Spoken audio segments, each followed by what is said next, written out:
बिस्मिल्लाहिर्रहमानिर्रहीम। अस्सलाम वालेकुम। आज मेरी वीडियो का टॉपिक है azimuthal quantum number. Azimuthal quantum number को स्मॉल लेटर एल से रिप्रेजेंट करते हैं। ये बेसिकली डिस्क्राइब करता है सब शेल को। ये हमें सब शेल की शेप्स के बारे में बताता है। इसके अलावा ये बताता है कि किसी भी शेल के अंदर कितने सब शेल्स हैं और कौन कौन से हैं। इसके अलावा ये बताता है कि ये किसी भी सब शेल या सब एनर्जी लेवल में मैक्सिमम कितने इलेक्ट्रॉन्स आ सकते हैं। इसको अब हम बारी बारी डिस्कस करेंगे। सबसे पहले हम देखते हैं कि जो सब शेल्स होते हैं पॉसिबल, उनके नाम क्या क्या हैं। नेम ऑफ सब शेल जो हैं वो हैं S, P, D and F. तो ये नाम इनको क्यों दिए गए इसके बारे में मैं आपको बताती हूँ कि एटॉमिक स्पेक्ट्रा जब स्टडी किए गए अल्कली मेटल्स के, जो कि ग्रुप 1 में के एलिमेंट्स हैं पीरियोडिक टेबल के, इनके जब एटॉमिक स्पेक्ट्रा को स्टडी किया गया तो उसमें 4 ग्रुप्स ऑफ लाइन जो है वो उसमें नज़र आती हैं। इन ग्रुप ऑफ लाइंस को जो है वो डिफरेंट नाम दिए गए। एक ग्रुप ऑफ लाइन को उन्होंने नाम दिया शार्प का, दूसरा ग्रुप ऑफ लाइन को उन्होंने प्रिंसिपल कहा, थर्ड ग्रुप ऑफ लाइन को डिफ्यूज़ और फोर्थ जो ग्रुप ऑफ लाइन था उसको फंडामेंटल कहा गया। अब इसमें जो पहला ग्रुप ऑफ लाइन है शार्प, ये जिस सब लेवल से लाइंस ओरिजिनेट हो रही थी उस सब लेवल को एस का नाम दे दिया गया। प्रिंसिपल ग्रुप ऑफ लाइन जिस सब लेवल से सब एनर्जी लेवल से ओरिजिनेट हो रही थी उसको पी कहा गया। डिफ्यूज़ जो ग्रुप ऑफ लाइन है जिस सब शेल से ओरिजिनेट हो रहा था उसको डी कहा गया। और फंडामेंटल ग्रुप ऑफ लाइन जिस सब शेल से ओरिजिनेट हो रहा था उसको एफ कहा गया। तो इस तरह से इनके नाम जो हैं आते हैं ऑर्बिटल्स इन सब शेल्स के। अब देखते हैं इनकी शेप्स के बारे में। शेप्स ऑफ सब शेल्स या सब एनर्जी लेवल्स। इसमें सबसे पहले एस जो सब शेल है उसकी शेप देखते हैं। इसकी शेप स्फेरिकल होती है, इसको इस तरह से ड्रॉ करना है।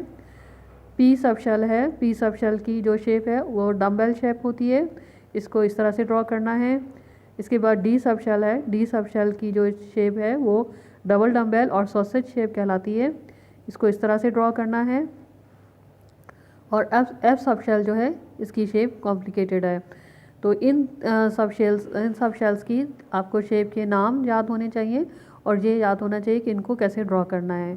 ठीक है, इनके नाम भी याद होने चाहिए कि पी की शेप जो है डम्बेल शेप है और इसको ड्रॉ करना भी आना चाहिए। इसके बाद नेक्स्ट है कि अब इनके एजीमुथल क्वांटम नंबर्स क्या होंगे।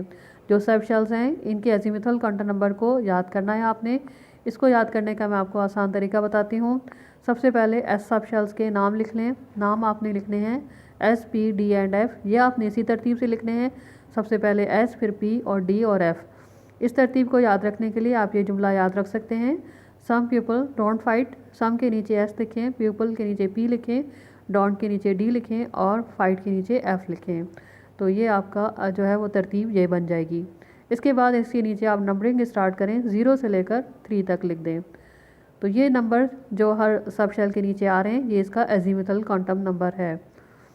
अब यहाँ पर एस सब शेल है, इसका एजीमुथल क्वांटम नंबर 0 है। पी सब शेल का एजीमुथल क्वांटम नंबर 1 है, डी का 2 है और एफ का 3 है। तो इस तरीके से आप इनके नंबर याद रख सकते हैं और ये नंबर आपको बहुत अच्छी तरह से याद होने चाहिए कि कौन से सब शेल का क्या एजीमुथल क्वांटम नंबर है। ये चीज़ आपने याद करनी है। अब चलते हैं, नेक्स्ट जो पॉइंट है वो ये है कि इन सब शेल्स में मैक्सिमम नंबर ऑफ इलेक्ट्रॉन्स कितने आएंगे। तो इसके लिए ये फार्मूला है 2 × 2l + 1। इसमें l जो है वो एजीमुथल क्वांटम नंबर है। इस फार्मूले को अब यूज़ करते हैं। सबसे पहले हम कैलकुलेशंस करते हैं सब शेल एस के लिए। हम पहले इस तरह से कॉलम बना लें, पहले लिखें सब शेल, इसके बाद लिखें एजीमुथल क्वांटम नंबर, उसी सब शेल का लिखेंगे और इसके बाद लिखेंगे maximum number of electrons that are sub shell can hold. इसको हम कैलकुलेट करेंगे इस कॉलम में। सबसे पहले हम स्टार्ट करते हैं एस सब शेल से। एस सब शेल का एजीमुथल क्वांटम नंबर 0 है, जैसा कि भी मैंने आपको बताया। तो यहाँ पर इसी फार्मूले में लिखेंगे हम एल की जगह पर 0, ताकि हम इसके मैक्सिमम नंबर ऑफ इलेक्ट्रॉन जो इसके अंदर आ सकते हैं वो कैलकुलेट कर सकें। इस फार्मूले को सॉल्व करेंगे, 2 को 0 से मल्टीप्लाई करेंगे, 0 आ जाएगा। 0 में 1 ऐड करेंगे, आंसर आएगा 1 और 1 को फिर 2 से मल्टीप्लाई करेंगे तो ये आंसर आ गया 2। इसका मतलब है कि एस सब शेल जो है मैक्सिमम 2 इलेक्ट्रॉन्स होल्ड कर सकता है। अब कैलकुलेशंस करते हैं पी सब शेल के लिए। पी सब शेल का एजीमुथल क्वांटम नंबर 1 है। अब यहाँ पर एल की जगह पर हमने 1 पुट करना है। तो यहाँ पर 2 इंटू 1 हो जाएगा इस फार्मूले में। इसको सॉल्व करेंगे, 2 इंटू 1 2, 2 प्लस 1 3, 3 इंटू 2 6, तो यहाँ पर 6 आया आंसर। इसका मतलब है पी सब शेल में मैक्सिमम 6 इलेक्ट्रॉन्स आएंगे। इसके बाद डी सब शेल की भी कैलकुलेशंस कर लेते हैं। डी सब शेल का एजीमुथल क्वांटम नंबर 2 है और यहाँ पर अब एजीमुथल क्वांटम नंबर की वैल्यू एल की वैल्यू 2 रखेंगे इस फार्मूले में। तो यहाँ पर हो जाएगा 2 इंटू 2 4, 4 प्लस 1 5, और 5 को जब 2 से मल्टीप्लाई करेंगे तो आंसर आता है 10। इसका मतलब है कि डी सब शेल में मैक्सिमम 10 इलेक्ट्रॉन्स आएंगे। अब रह गया F sub shell. F sub shell का एजीमुथल क्वांटम नंबर है 3।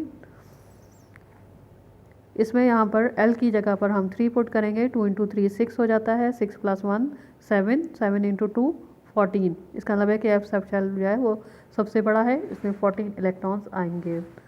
तो इस फार्मूले की मदद से हमने ये समझ लिया कि इसमें किस सब शेल में कितने मैक्सिमम नंबर ऑफ़ इलेक्ट्रॉन्स आएंगे। ये नंबर ऑफ़ इलेक्ट्रॉन जो हैं 2, 6, 10, 14, ये भी आपको अच्छी तरह याद होने चाहिए कि एस सब शेल में 2 इलेक्ट्रॉन्स आएंगे, पी में 6, डी में 10 और एफ में 14। ये आपने नंबर्स याद कर लेने हैं।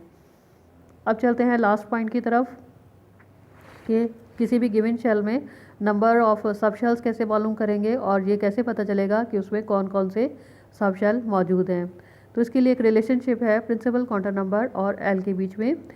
अब यहाँ पर इस रिलेशनशिप के मुताबिक किसी भी शेल का जिसका प्रिंसिपल क्वांटम नंबर n है उसके लिए जो l की पॉसिबल वैल्यूज़ हो सकती हैं वो 0 से लेकर n-1 तक हो सकती हैं। इसको अभी एग्जाम्पल करेंगे तो आपको अच्छी तरह समझ में आएगा कि इस फार्मूले को किस तरह से इससे इंफॉर्मेशन लेनी है। तो सबसे पहले हम कैलकुलेशन करते हैं शेल नंबर 1 के लिए। इसका प्रिंसिपल क्वांटम नंबर 1 होता है, तो n की वैल्यू यहाँ पर 1 आ जाएगी। इस वैल्यू को हम इस फार्मूले में इस रिलेशनशिप में पुट करेंगे। n की जगह पर हमने रखा हुआ है 1, तो यहाँ पर आ गया 1 माइनस 1 0। इसका मतलब है कि यहाँ पर l की एक ही वैल्यू है और वो है 0। और ये हम पिछली स्लाइड में देख चुके हैं कि 0 जो है वो एजीमुथल क्वांटम नंबर होता है एस सब शेल का। तो इसका मतलब है कि यहाँ पर पहला जो शेल है शेल नंबर 1, इसमें एक ही सब शेल है और वो है एस। यहाँ पर हमने 1 इसलिए लिखा है कि ये शेल नंबर 1 से बिलोंग करता है। और एस सब शेल में मैक्सिमम 2 इलेक्ट्रॉन्स आते हैं। तो अब हम ये कंक्लूड करते हैं कि शेल नंबर 1 में एक सब शेल है जिसका नाम 1s है और इसे मैक्सिमम 2 इलेक्ट्रॉन्स आएंगे। ये सबसे छोटा शेल होता है जो कि न्यूक्लियस के करीब तरीन होता है। इसके बाद है n = 2, यानी कि शेल नंबर 2, इसका प्रिंसिपल क्वांटम नंबर 2 है। यहाँ पर अब n की जगह पर हम रखेंगे 2। तो एजीमुथल क्वांटम नंबर की वैल्यूज़ होंगी क्या क्या, 0 से लेकर 2-1 यानी कि 1 तक। यहाँ पर एजीमुथल क्वांटम नंबर की 2 वैल्यूज़ आ गई हैं, 0 एंड 1। 0 जो है एजीमुथल क्वांटम नंबर है एस सब शेल का और 1 एजीमुथल क्वांटम नंबर है पी सब शेल का। इसका मतलब है कि इन शेल्स के नाम है एस एंड पी, और 2 हमने जो है वो इसलिए लिखा है क्योंकि ये बिलोंग करता है शेल नंबर 2 से। अब यहाँ पर नंबर ऑफ़ इलेक्ट्रॉन्स भी कैलकुलेट कर लेते हैं। यहाँ पर S में मैक्सिमम आते हैं 2 इलेक्ट्रॉन्स, ठीक है, और P में आते हैं मैक्सिमम 6 इलेक्ट्रॉन। इन दोनों को ऐड करेंगे तो आ रहा है यहाँ पर आंसर 8। अब हम शेल नंबर 2 के लिए भी कंक्लूड कर लेते हैं कि शेल नंबर 2 में 2 सब शेल्स हैं, इनके नाम हैं S and P, 2S and 2P, और इसमें मैक्सिमम 8 इलेक्ट्रॉन्स आ सकते हैं। अब कैलकुलेशंस करेंगे शेल नंबर 3 के लिए। इसका प्रिंसिपल क्वांटम नंबर होता है n की वैल्यू 3 होती है। यहाँ पर हम n की जगह पर 3 रखेंगे तो एजीमुथल क्वांटम नंबर की वैल्यूज़ आएंगी 0 से लेकर 3-1 यानी कि 2 तक। तो यहाँ पर एजीमुथल क्वांटम नंबर की 3 वैल्यूज़ आ जाएंगी, 0, 1 एंड 2। 0 एजीमुथल क्वांटम नंबर होता है एस सब शेल का, 1 जो है एजीमुथल क्वांटम नंबर है पी का, और 2 जो है वो है डी सब शेल के लिए। तो यहाँ पर भी 3 हमने इसलिए लिखा है क्योंकि ये शेल नंबर 3 से बिलोंग करता है। अब यहाँ पर भी हम मैक्सिमम नंबर ऑफ़ इलेक्ट्रॉन्स भी कैलकुलेट कर लेते हैं कि इस शेल में मैक्सिमम कितने इलेक्ट्रॉन्स आएंगे। तो यहाँ पर 2 इलेक्ट्रॉन्स जो हैं वो एस सब शेल में आते हैं, ठीक है, इसमें।